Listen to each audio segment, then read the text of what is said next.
Welcome to Experts Unleashed, a podcast that aims to uncover how professionals and entrepreneurs transform their experience into income while making a positive impact in the world.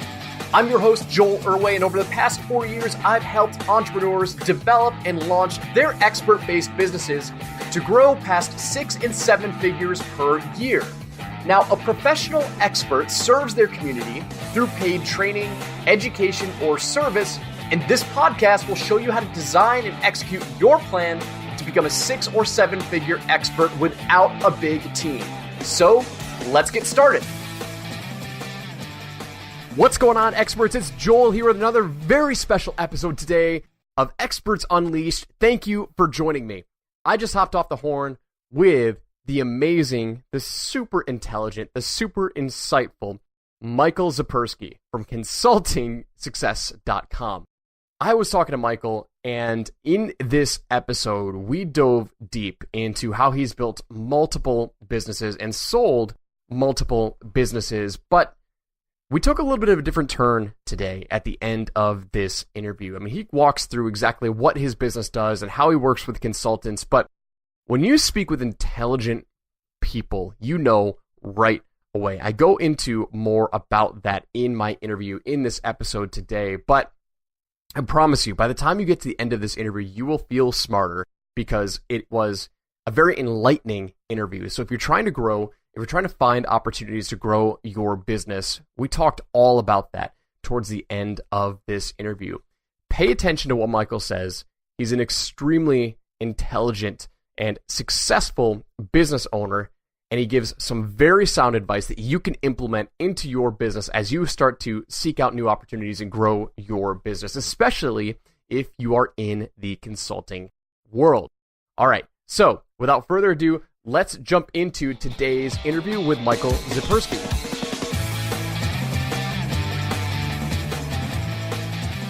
Hey, experts, welcome to another very special episode of Experts Unleashed. It is Joel here, and guys, I'm super pumped for my interview today. My guest, Michael Zipursky from consultingsuccess.com. Michael, welcome to the show, my man. Hey, Joel. Thanks. Really honored and glad to be with you today. Yeah, dude. I know it's been a couple of weeks since we connected. I was on your podcast a while ago, and I've just been looking forward to having you on our show because you've got a lot of knowledge that you're going to be sharing with our audience today. Dude, why don't we start by just having you introduce yourself? What does your company do? What is your superpower? And let's introduce you to my audience. Let's do it. All right. Sounds good. So yeah, at Consulting Success, we work with consultants to help them to grow their business. And my background is in consulting. I've been building successful consulting businesses for over 18 years now. And the consultants that we work with are located all around the world in all different industries. They all have an expertise. So they're all experts in their area, whether it's manufacturing or design or pharma or certain areas of leadership. It could be science, just really anything. So they have expertise, but really what they're looking for help with is getting better at their marketing, having a system that can create more predictable lead flow for them, as well as being able to really package their expertise, their services in a way that allows them to sell more efficiently, but also at higher price points and greater value, and then have a real structure for greater growth so that they know how to leverage and scale their business to get to that next level. So you probably work with, I mean, you said you work with consultants in all different markets, right? The consulting industry is very fascinating to me because it's like, it is the pinnacle of selling your expertise. That's the whole purpose of this podcast, turning your information into income, turning your expertise into income. What is the most obscure niche that you've seen a consultant work in? So, I mean, a point of distinction, when I say consultants, I mean, these days, a lot of people kind of mix coaching and consulting, and there's a lot of different variations. My background and the clients and consultants that we work with all are serving organizations. It might be nonprofit, in some cases government, but they're typically established businesses or organizations. So I don't have experience and we don't work with massage therapists or spiritual healers or others that are kind of serving the B2C market. But when you say like obscure, we work with clients who are like genome specialists, right? So they're experts in like genes, or they're experts in creating, like vaccine solutions that will be deployed into parts of Africa, We have others who are experts in building food and beverage brands, or those that help perfume companies get greater distribution. So it's like all over the place. And the reason for that, some people say, well, like, but how do you help if you don't know about perfume? I definitely don't. But the key is that I'm not helping and we're not helping our clients get better at their craft or at their expertise. Like, they already have that. They've typically been doing it for many, many years. Many have come out of the corporate world where they've been executives. What we're helping them to do is on the marketing side, on the sales side, on the fees, the proposals, and structures specifically for growing a consulting business. Awesome. Cool. So I'm sure you probably have a system for how you walk your clients through it, right? And you want to walk me through that, or give a top level overview of really what makes you guys different than, any other typical marketing firm, marketing house? Yeah, I mean, definitely. So, the process I'll share with you here, there's 4 parts to it. And we've used this to help over 300 consultants add 6 and 7 figures to their annual revenue. So it's really been tested all around the world in many different industries. And so the first part is what we call ideal client clarity. And for anyone that's been in marketing for quite some time, a lot of this will sound kind of fundamental and foundational, and it is. It's not meant to be magic tricks, but it really is about getting the principles of marketing and business into a consulting business or into an expert's business. So ideal client clarity is all about getting very clear around who your ideal client is. And for a lot of experts, for a lot of consultants, this can be very challenging, especially if you're coming out of the corporate world, because you have a lot of experience, right? There's a lot of different services that you could offer. There's a lot of different areas that you've worked in. So really narrowing down and deciding like who is going to be your ideal client specifically, and how can you add the greatest value. That requires you to eliminate, right? To say no to a lot of opportunities. So that can be quite a challenge for some people. We have a process that we take consultants through to help them get crystal clear on that. And that's really critical, because once you have clarity on your ideal client, you can then move to the second part, which is what we call magnetic messaging, also known as value proposition or a unique selling proposition, right? This is a statement, a message that you can put in front of the marketplace, in front of your ideal clients, and it will get their attention and their interest. It will have them raising their hand. It will have them wanting to speak with you, right? When you do this properly, you go from crickets in your marketing to all of a sudden people saying, hey, that's really interesting, Joel. Like, tell me more about that. How do you guys do that?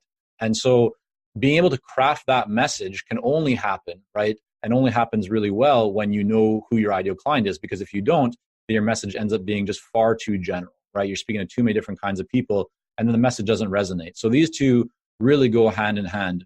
Now, once you have your magnetic message in place, right, the next piece is your marketing. And so we call this the marketing engine. And so this is really all about how to put a system in place that is repeatable, that allows consultants to build a pipeline of leads and opportunities. There's many different ways to approach this, right? For some, it's speaking. For others, it might be writing. But at the core of this, and of course, referrals are always great, but what we help a lot of clients with is to leverage LinkedIn or other platforms that they're already using and build some automation to that, getting very clear on identifying their ideal clients with some very specific criteria, and then putting messaging and a sequence of messages in place so that they have every week people who are really wanting to speak with them or coming kind of into their pipeline that they can then nurture and establish their relationship. And so a big difference with B2B as opposed to B2C is it typically takes a lot longer to generate a sale, right? Because you working with a corporate buyer or an established organization. And so it's key that you're focused on the relationship. It's not just about, hey, go here and buy, because you're not selling a $200 product, right? You're selling a $20,000 service or a $200,000 or a $2 million service. So there's more complexity to that. And that's really why the focus on approaching it with clear intention to build that relationship is very important. And so that's what we help people to do. And the fourth part of the process is what we call strategic offers and ROI positioning. And this is all about how do you take your knowledge, your experience, and your expertise and package it, position it, place value on it, price it, and present it in a way that the market really gets, right? So that helps, because when you do this properly, you can shorten your sales cycle significantly. But you can also go, when we talk about ROI positioning, you go from what a lot of people kind of start out with, which is hourly pricing, to a place where you can really hone in on the value and the ROI that you are providing for that buyer, and earn significantly more, often by working a lot less. I love it. So to recap, because I was taking copious notes there, you start by figuring out ideal client clarity. And you know what's fascinating? Like, you even said it in the beginning, like it sounds basic and you think that people have it like really dialed in. In your opinion, what percentage of clients that sign up with you really like have like they're able to tell it to you right away? Or yeah. So we did a study on this. We asked 33,000 consultants in our community about this, and about 70% said that they're not clear on who their ideal client is. The 30% that said that they were clear or are clear, when we asked a further question about this, they responded back that, even though they thought they knew who their ideal client was, they didn't really. Yeah. Right? Like it clearly wasn't working because they weren't getting the kind of leads in their business or seeing the response that they wanted. So yeah, I mean, I think this is a very big area. And I would say the vast majority of consultants that reach out to us, this is one part, and it's like the starting point, but it is an area where people typically struggle with, even if they've been consulting for 5 or 10 years and seeing some good success. Oftentimes to get to that next level, it requires even greater focus and really doing a kind of an analysis of like, where's your business been coming from? And in most cases, you can find that within your client list, there's going to be a percentage of people who are investing with you, more often or at higher levels. Those are your hyper responsive best clients. And so you can, by finding those people, right, you can then start to focus more on others just like them, right? And really create this ideal client criteria so that it's very easy for you to target those people. Yeah. And it's one of those non-sexy things that like nobody wants to do it. But if you want to automate, maybe not even just automate, but if you want to start to codify your marketing system, I mean, you have to know exactly who you're reaching. And so fascinating that you actually know the stats on that, which is amazing. Because I never would have been able to pull that out. I would have been like, oh, probably 50%. But you actually know. I mean, it's like way more than 70%. We run studies annually at Consulting Success where we run a study on pricing for consultants and we run another study on marketing for consultants. We just put out our 2018 consulting fees study, and we have our marketing one that will come out probably in a few weeks from now. But yeah, it's very interesting to see what the responses are. And then we're actually able to kind of go back over the years and look, how have things changed? How has marketing changed? How has the approach to fees been changing? But yeah, it's a big area, and I would just kind of maybe offer one example for everyone listening that it might be helpful. When people are like looking at their LinkedIn title or they're just thinking about their messaging, a really easy way to spot an area for improvement is if you're saying in your messaging something like, I help organizations to so and so and so, what kind of organizations, right? So just even being as clear as I help nonprofit organizations, or I help pharmaceutical executives, or I help advertising agency owners. Like just that one shift, which a lot of people might think, like, yeah, of course. But then are you really embedding that into your marketing, into your communications, into your website, your LinkedIn profile? Because if you're not, that's a big opportunity to resonate more with the actual type of client that you want to attract. Yeah, it's brilliant, man. I mean, we're super, super big on getting crystal clear and with your messaging, because you nailed it right on the head. Because if you're broad, nobody's going to raise their hand. So that's the first step, which is ideal client clarity. Then it's magnetic messaging, attracting people to who you are. Then it's your marketing engine. Let me dive into your marketing engine real quick. So you said the 3 examples that you gave are speaking, writing, and LinkedIn, right? There's many different examples. I mean, so right. Here's how we look at this. Our focus is not to say, hey, like speaking is the best model for consultants, so you need to speak. Like we're not selling one model, right? What we look at is across all models, what is working best for in the market in general for consultants, but at the same time, everyone's different. So for someone, and like speaking might just scare them like crazy and they're never going to do it, but they love writing. So that might be a better path for them.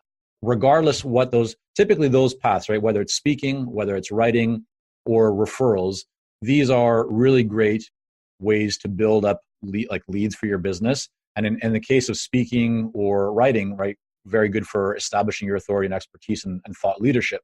The challenge with, as an example, speaking and writing is that they take time to typically generate leads. A lot of people have this idea like, oh, I'm going to start writing and blogging. Well, yeah, it can take you like months or in some cases even years to really see the benefit of that.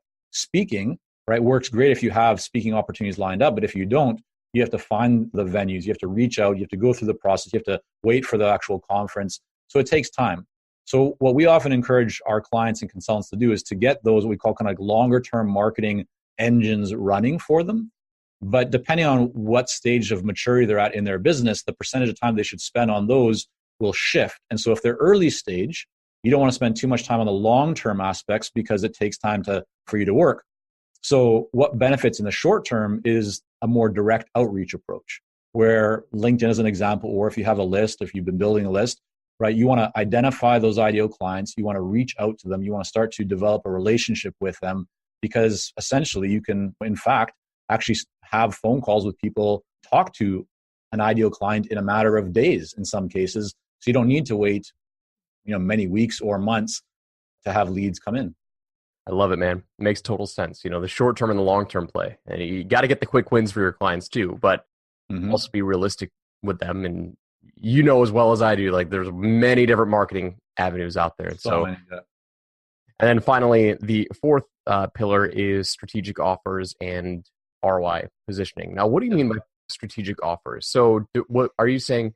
Clients come to you and they don't have their offer dialed in yet, or? Yeah, so it depends. I mean, we have some consultants that reach out to us who are very new. And so in their case, they don't have any clarity around what their offers are or how to package them. We have others who they've been generating some nice revenue. Maybe they're at $500,000 or $1 million, but they want to get to that next level. And in that case, we look at what are they doing right now? Like, what are they offering and how can we optimize their service offerings? Some people, they're still using like daily rates and they're billing out and they're generating $300,000-$400,000 a year. But in order for them to get to $1 million a year, they can't reach that with the same pricing model, the same offers, and service offerings. So that's really what I'm talking about, right? Is looking at their current situation, what their financial goals are, what their lifestyle goals are, because that's a really important one that I think not enough people talk about.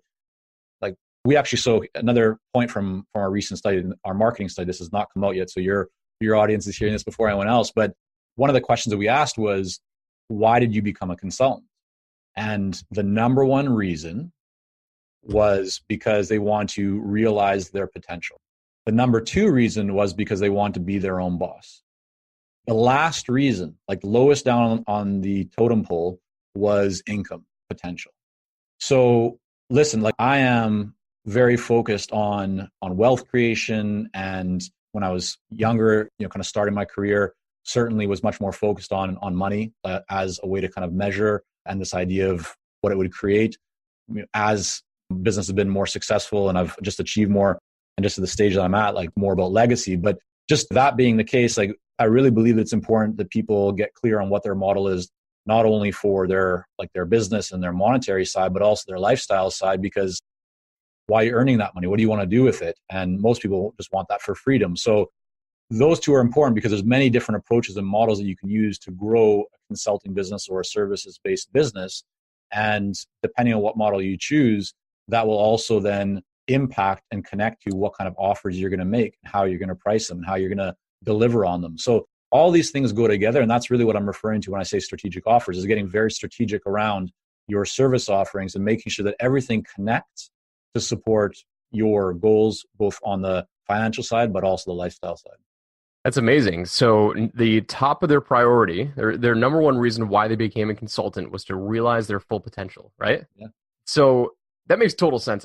I've never even considered that. But if I were to analyze that, and maybe you can elaborate on this, like what that truly means, it's almost like people realize they've got a skill set that is much more valuable than being employed by somebody who's going to pay them 40 grand a year, 80 grand a year, like a set salary, whatever that salary is.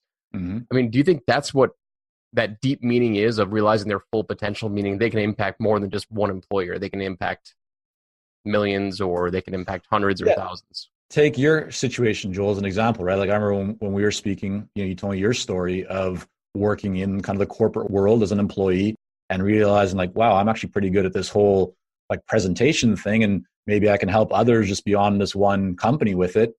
And that's, I think, what a lot of people find themselves in, is recognizing they have this skill set that they've invested a lot of time and energy and resources to getting good at what they do. But most of the time they're weighed down. They don't have the freedom and flexibility to really put their skills to work in the way that they want, or they try and do something and then for some reason someone above them says like, hey, yeah, we can't do that. It's against company policy. Or yeah, we can do that, but it's going to take 12 months for us to get through the red tape. Like there's just so many hurdles that people in executives or those in the corporate world have to get through. And I think that's one of the big reasons why, and it connects to the response of like realizing their potential. They know they have more in them.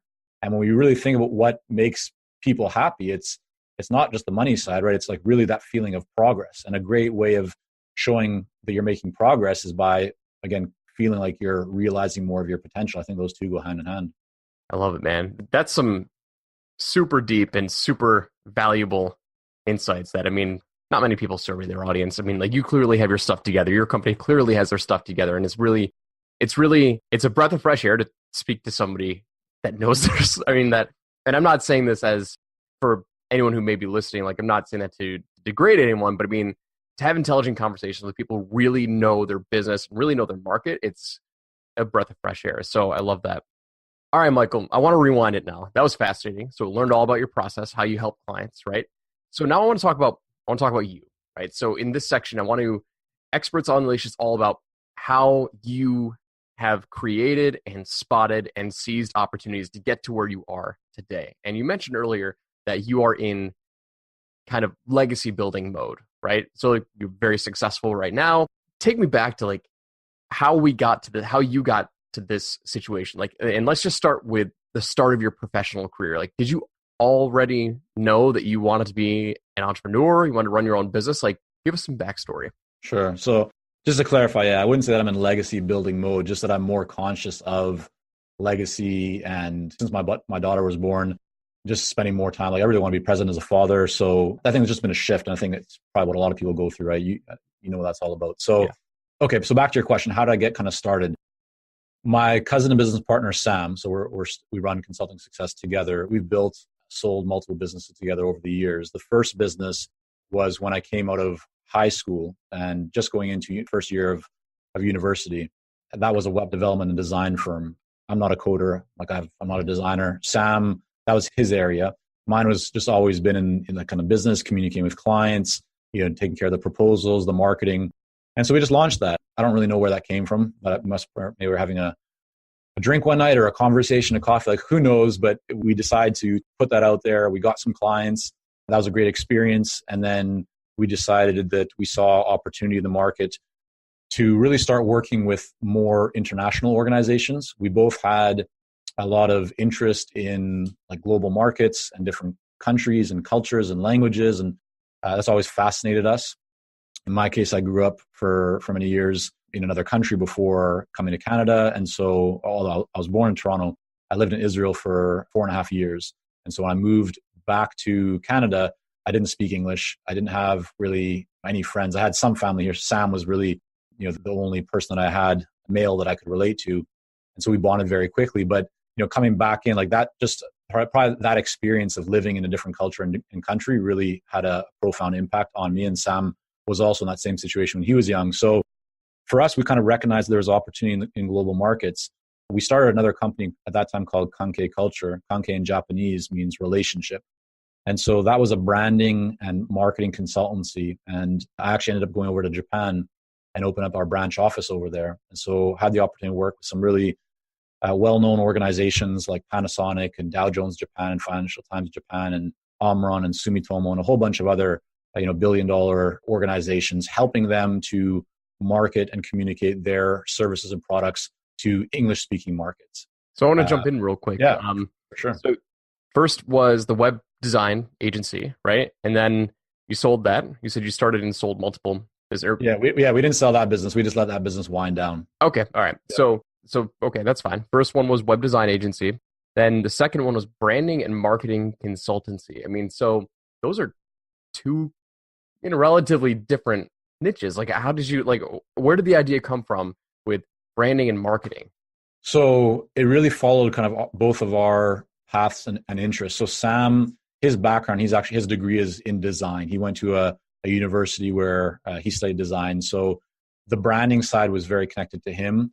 And I've always been interested in marketing. So from the time I was in high school going into college, I started reading a lot of marketing books, Jay Abraham and just like a lot of direct response stuff, and just got very into that market. So what we saw was an opportunity to kind of bring branding, but also with a touch of kind of direct response, or really honing in on like the market and just that whole understanding. So that was a shift that we made. The web design development business was just a bunch of young guys, like, doing what we could do, right? We were just hustling and having fun with it and kind of experimenting.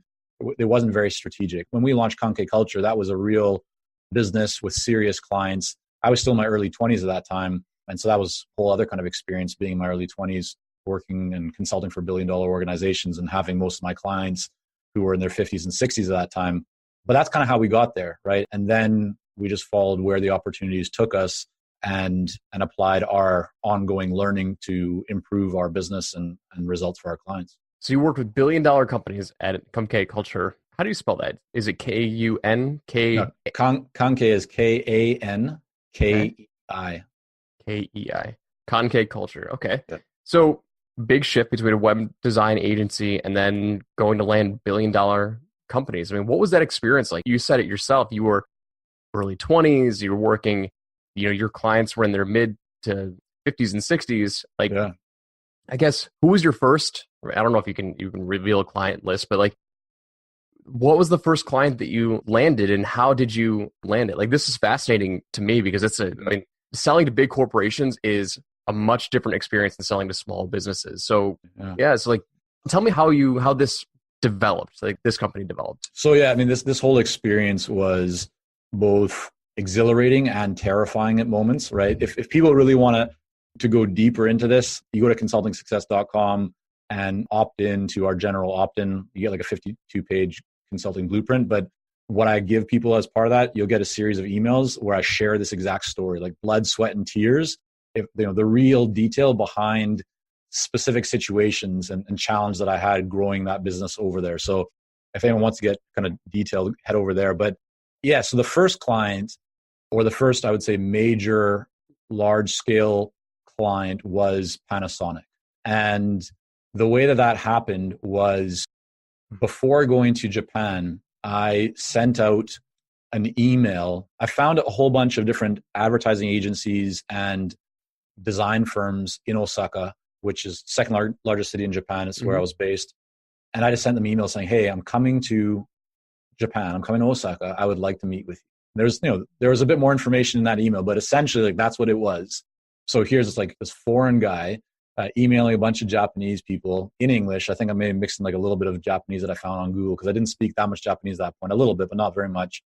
And I had 2 or 3 people that responded back and said, sure, like be happy to meet with you. One of those became just an incredibly special relationship. We hit it off right away and we're still good friends to this day.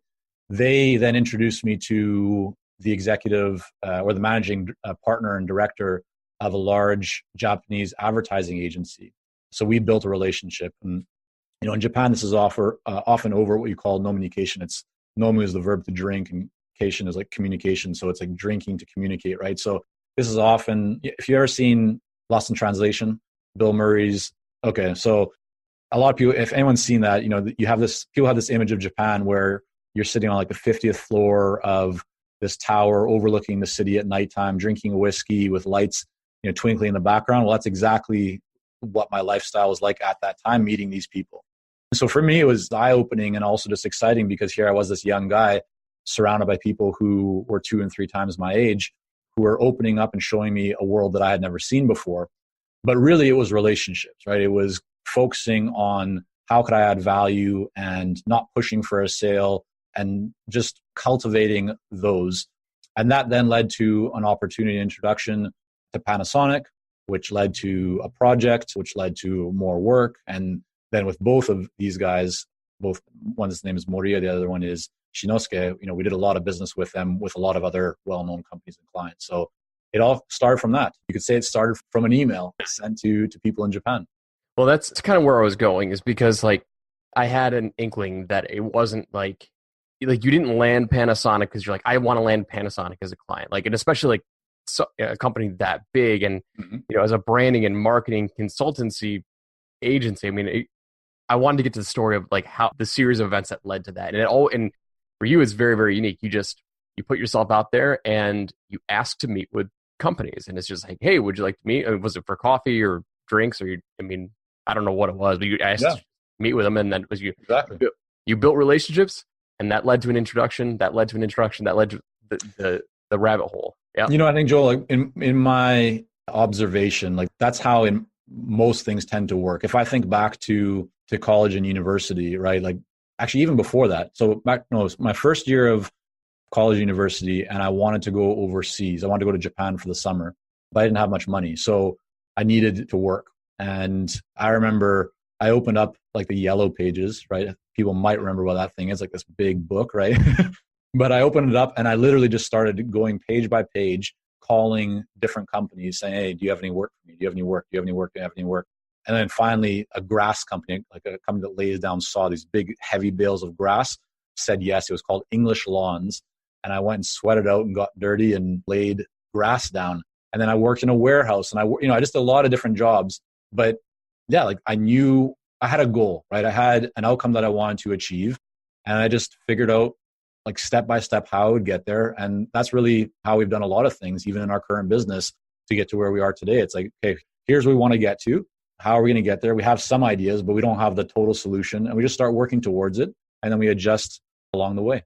I mean, I say it time and time again, like opportunity is everywhere. And a lot of times we get in our own way of just not even asking for the sale, but just being open and transparent. Because I get people who are listening right now, they're just getting started out. They don't have their first client yet. And they're drowning in, I need to invest in Facebook ads. I need to revamp my LinkedIn profile. I need to do this. I need to do that. I said, stop and realize that people will hire you if you just ask. Not even ask for the sale, but like, how can I help? Like, hey, here's what I've got. Like, would you like me to rewrite your website for you? Or like, just do something that provides them value and ask them for an opportunity and just put it out there to the world. And so that's why I love focusing on opportunity shifts. Like, how do people create opportunities? Because opportunities are literally everywhere.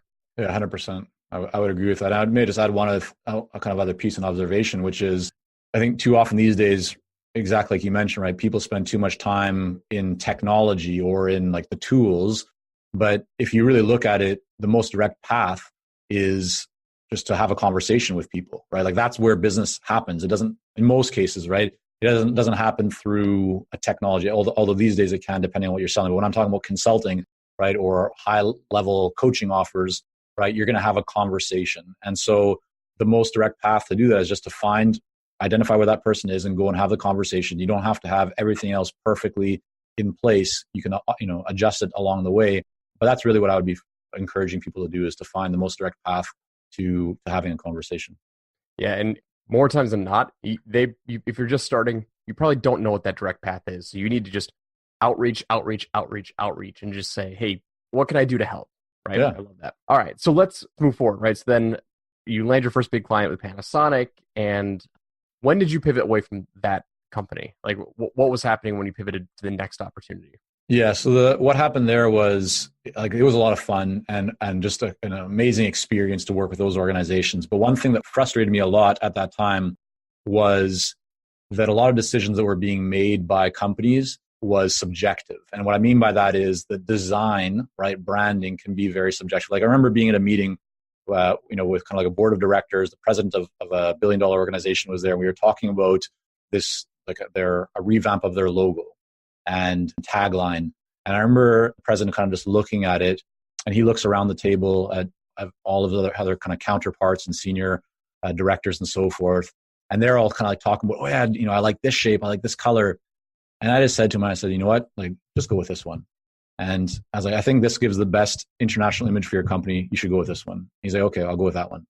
But it for something like that specific memory sticks with me. And it made me really think that too often in that industry, people decide based on just what they think, even though it may not be the best thing for their company. And what I really mean by that is I want to move away from a subjective decision to one where we could actually look at data and results and say, okay, this is actually working better, so let's go in that direction. Even though we might not think that is the best direction, or we don't like the look of that as much, but it's getting a better result. Like at the end of the day, that's what most people want, is a better result. It's more value.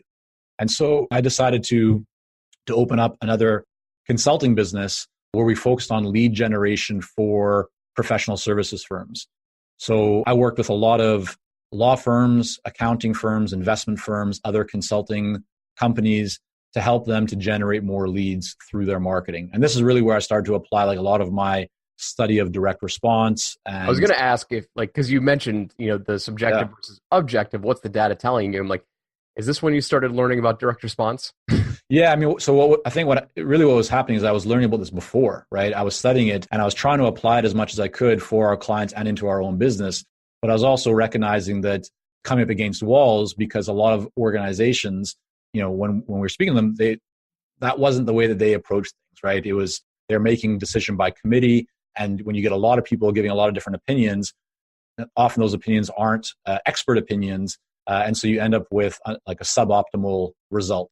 So that was kind of the impetus. That was really what pushed me to say, you know what, I want to help people. I want to focus on results. I want to really find the truth and not just have decision by committee around something as subjective as like a color palette or the shape of a logo or the brochure. And those things are all valuable. Don't get me wrong. I'm not taking away from people that work in those areas because all of that is really important stuff.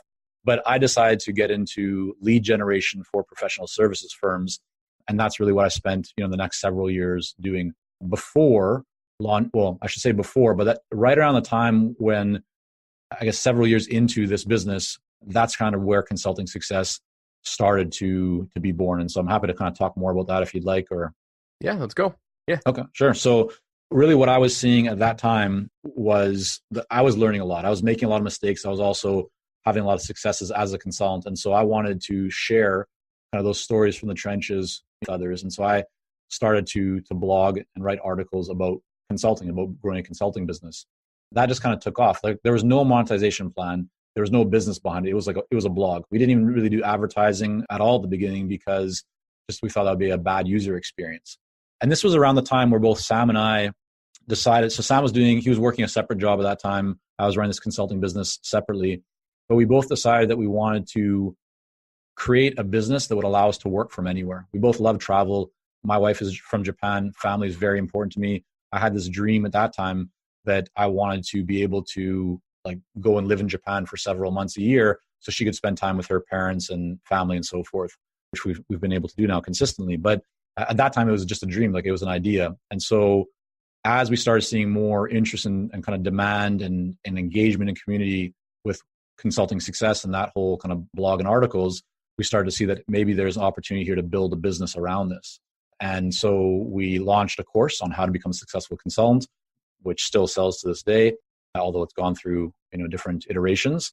And then later on, we launched a coaching program where kind of what you and I were talking about earlier on, where we work with consultants directly to help them to grow their businesses. But that's really how it got formed. It was just, we put something out there, we saw what was happening, and we decided to adjust and improve and optimize and, build along the way.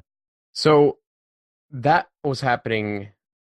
These ideas were coming when you were, just so I'm clear in the timeline, was this during your lead generation consulting business? Okay. Yeah. But so, it's funny, like when you're confused there for a second, I laugh because my family for many years had no idea what I did.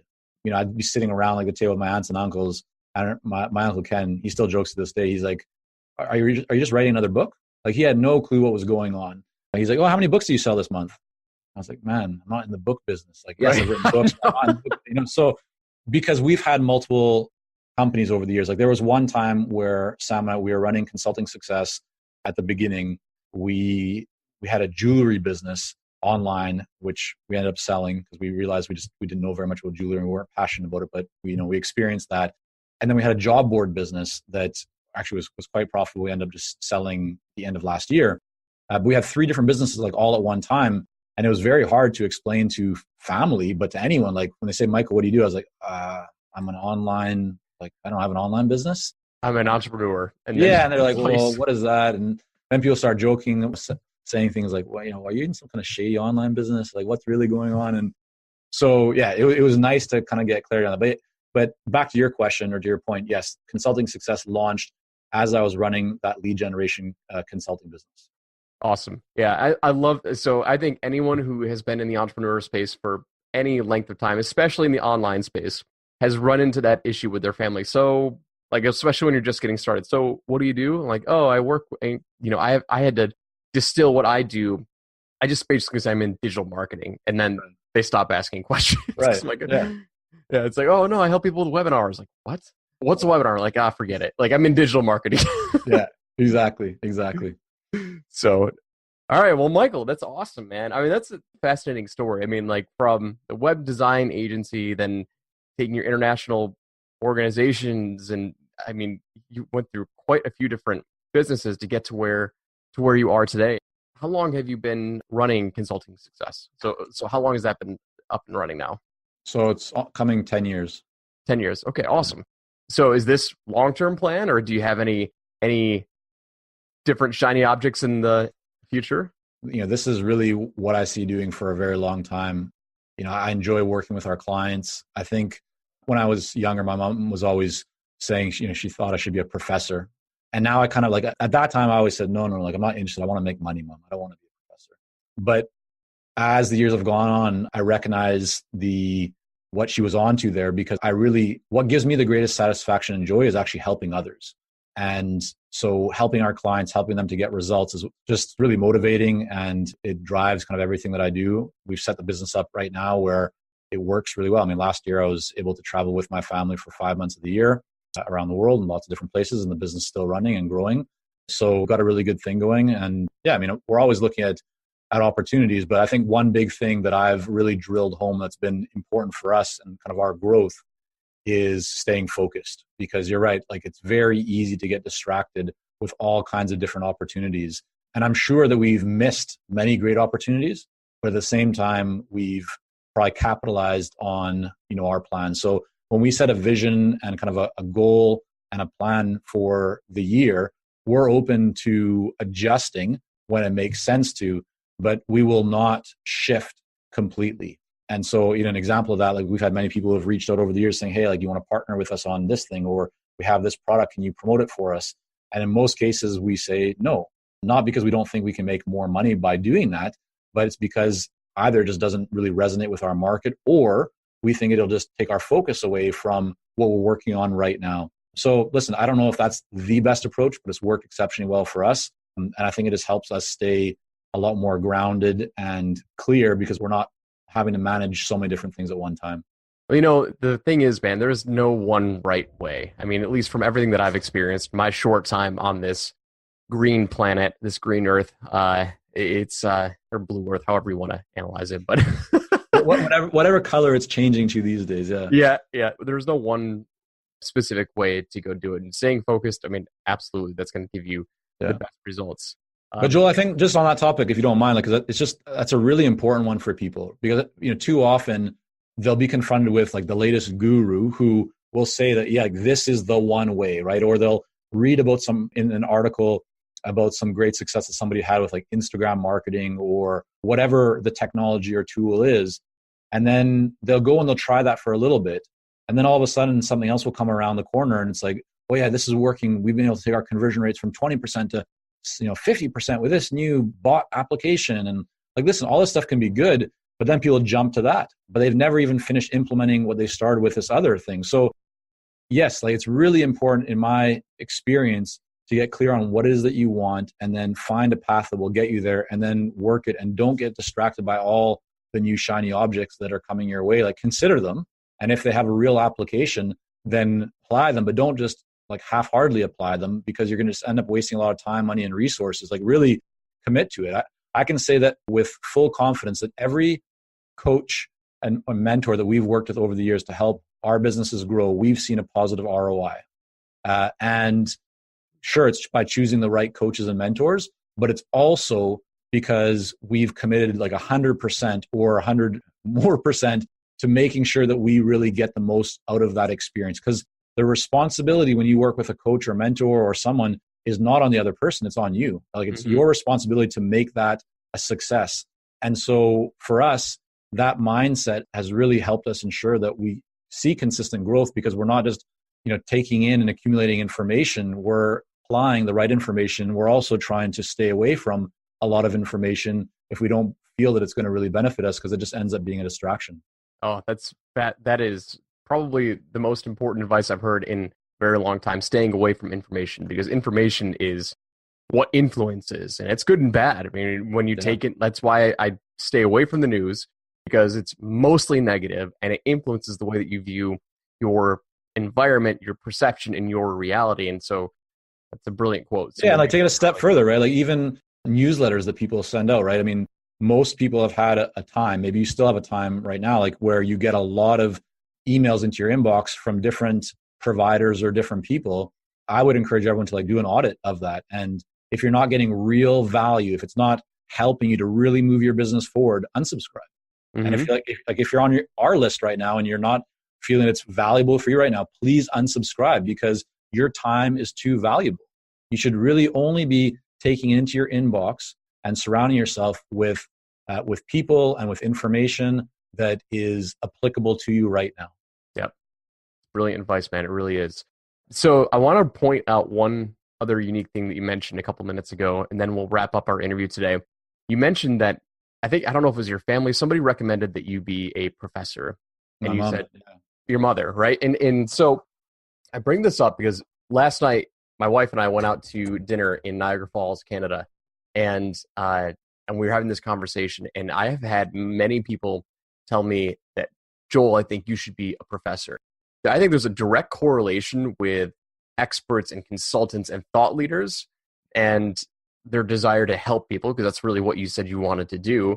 Mm-hmm. And it's like, if you want to help people and you want to be broke, go be a professor, right? But if you want to like really impact the world and become and realize your full potential, which is ultimately what your list told you they wanted as a consultant, then you should monetize your expertise in another way.